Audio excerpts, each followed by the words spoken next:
Hello, and welcome to Studio 415. On today's show, you'll hear from the longest tenured teacher at Carroll and her advice to teachers and students. You'll see how one Carroll alumni has started her own business, and the Next Charger Challenge has students facing off for charity. All of that and more coming up next.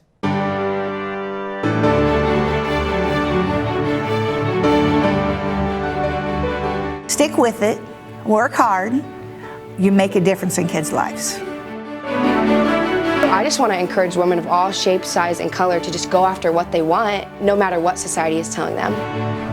All right, Fu. Fu is going for the animal approach. I don't really know what's going on.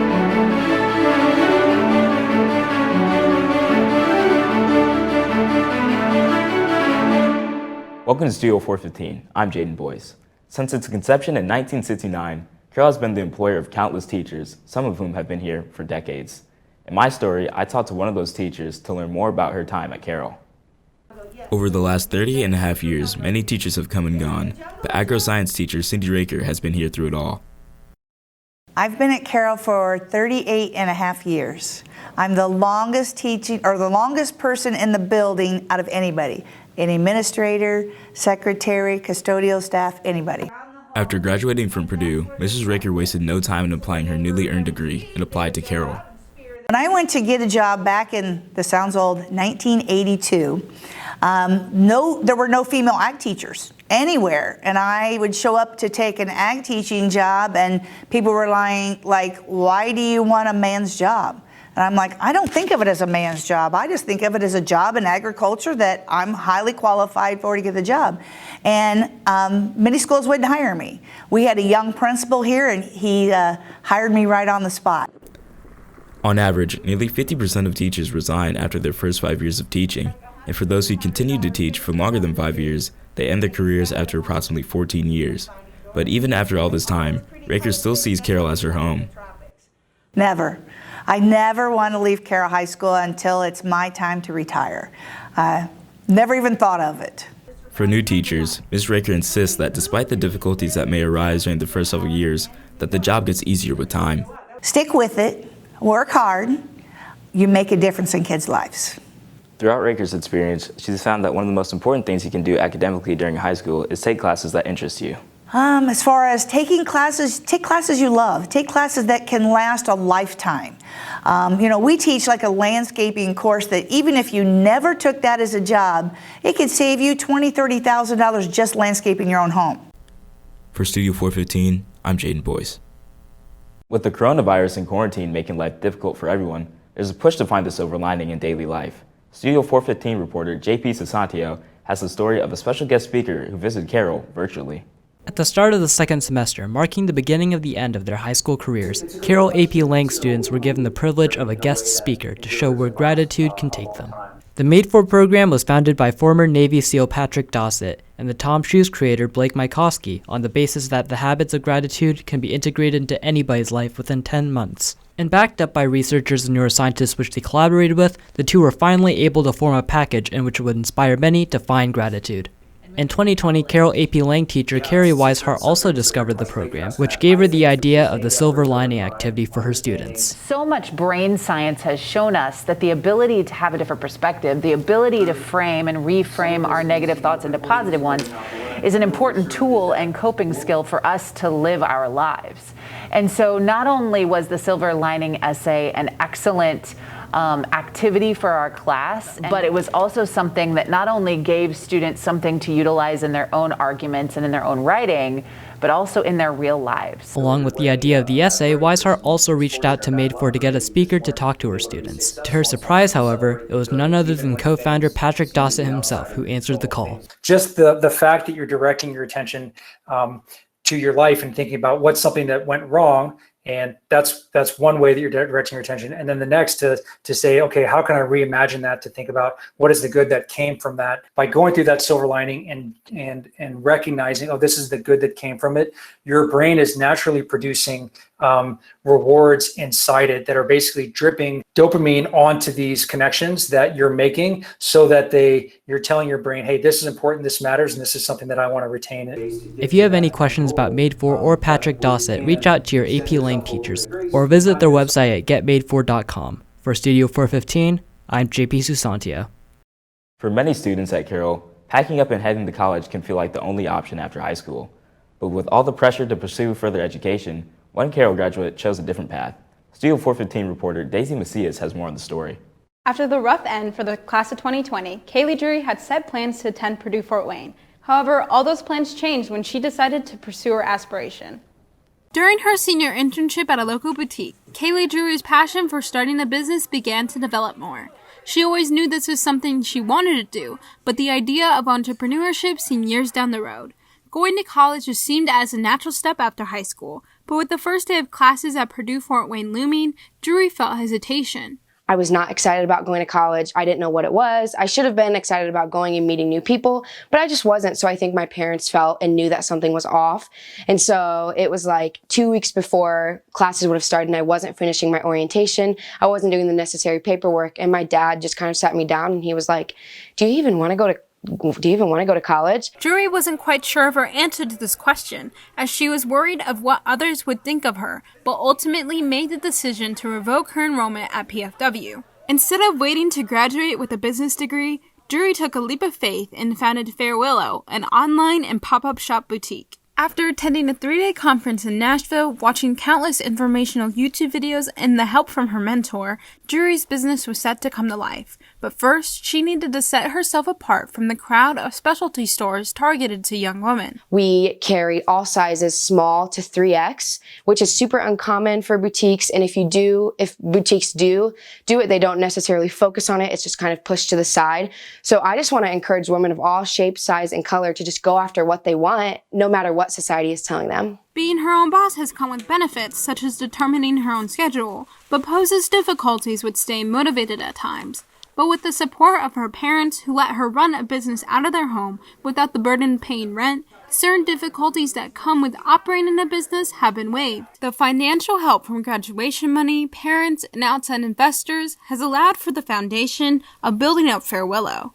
As Drury's boutique attracts more customers, the expansion of her target audience and her upcoming Modern Mom collection, as well as a physical location, are ambitions for the future. Drury also stresses the importance of believing in yourself when starting a business. It is so simple, but it is so true.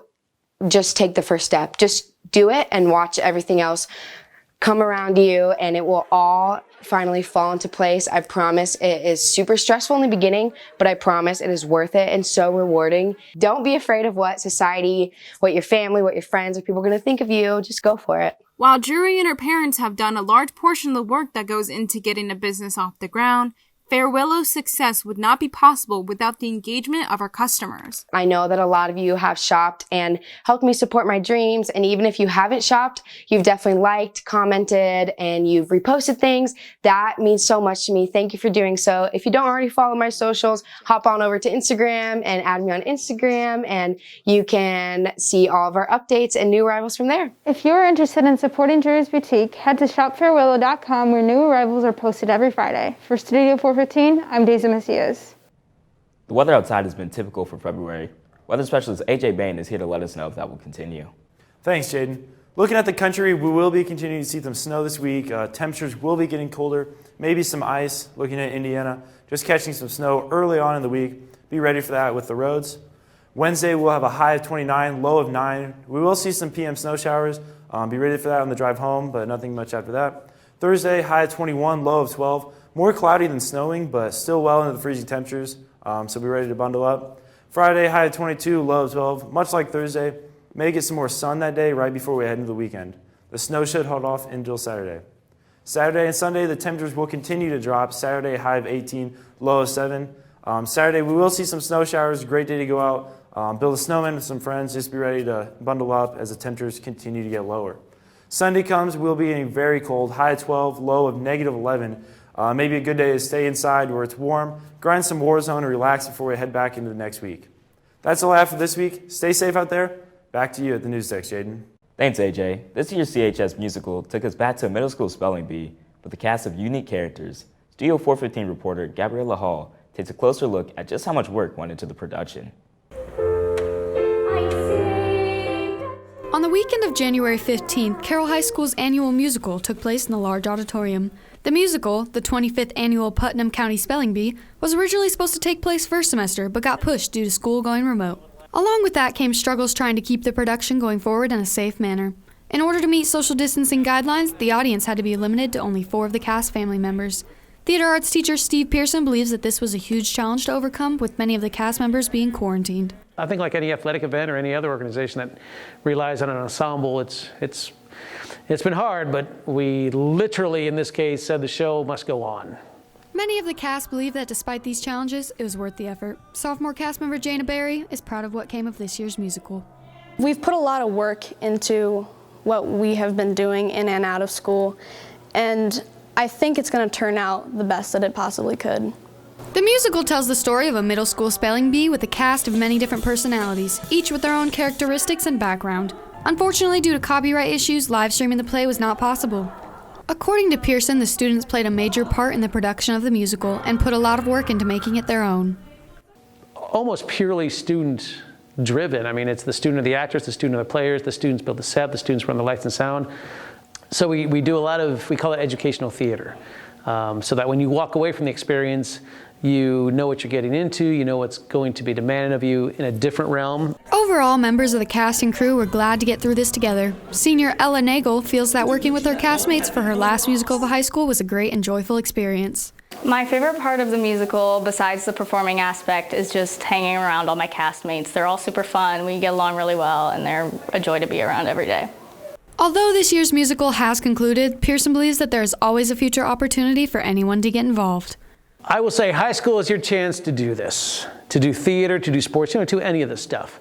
Because once you get out of here, your time is much more limited. And if you don't know if you enjoy it now, you don't have time to find out if you enjoy it later on. So I would say if you're in high school, you need to put your foot in different realms. And I think theater is certainly one of them, because that is something you can do for your whole life. For more information about how you can get involved with the theater arts program, contact Mr. Pearson or come on down to the arts department. From Studio 415, I'm Gabriella Hall. Andy Newman has another Charger Challenge for us this week. Today, students face off in a race to raise money for the Leukemia and Lymphoma Society.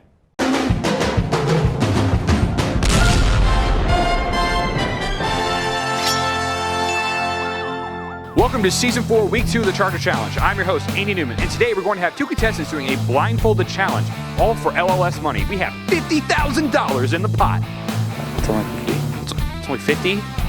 We have $50 in the pot, all to win. If he can find me the Studio 415 Cup 4, we're gonna do this thing. Sorry, Cancer. My name's Fu Lee, and I'm gonna win this week's Charger Challenge because I'm representing Mackenzie Lynch's LLS team. Charger Challenge, baby. I'm Brendan Mullet, and I'm gonna win because I'm supporting Liz Murphy's team, Realization. All right, guys, your objective is to pick up as many cones as you can and get on those rolly chairs and roll all the way over to Logan. You guys ready? Yep. Don't hit a wall. Go. All right, Fu. Fu is going for the animal approach. I don't really know what's going on here. They're crawling. Fu's trying to figure out where the cones are here. Missed one, ran into one. Is he gonna find it? He's on the other side of the course. Brendan is beating him very badly right now. I don't know if Brendan has any cones. He has 2 in his hand. Ooh, he has 3, I think, right now. Yes, he has 3 cones right now. Fu is getting 2. Fu has 2. Fu's trying to find the bonus cone. The bonus cone. Will Fu find the bonus cone in time? If Brendan makes it there first, he wins. All right, Brendan is on to the wheelie chair race. If Brendan makes it to Logan first, he gets an extra 5 points. All right, trying to figure out. He's got his blindfold off. Fu is finally getting to the chair. Brendan is rolling. He's not going backwards like normal. Fu is going backwards. He might just. Oh, Fu. Fu is beating him. Brendan, you might want to turn your chair around. Brendan is losing it. Oh, Fu is past him. It is a dead heat to the end here. Oh, he's out of his chair. He can't run to the finish. Fu is still gonna win it, and Fu has won it. I have more cones than him. I have 4. I have 4. I won! Yeah! That's such a large That's 4. Food with 4 cones. Brendan, how many cones did you get? 4 cones.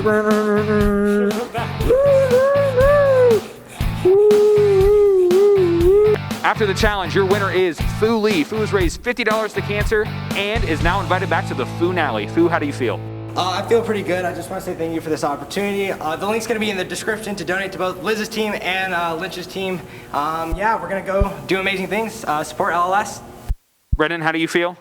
You know, I feel like I choked. You know, I let Team Realization down. My apologies, but it's all going in the same place, and this is on me. It is on Brendan. He doesn't know how to use a chair somehow. Charger challenge.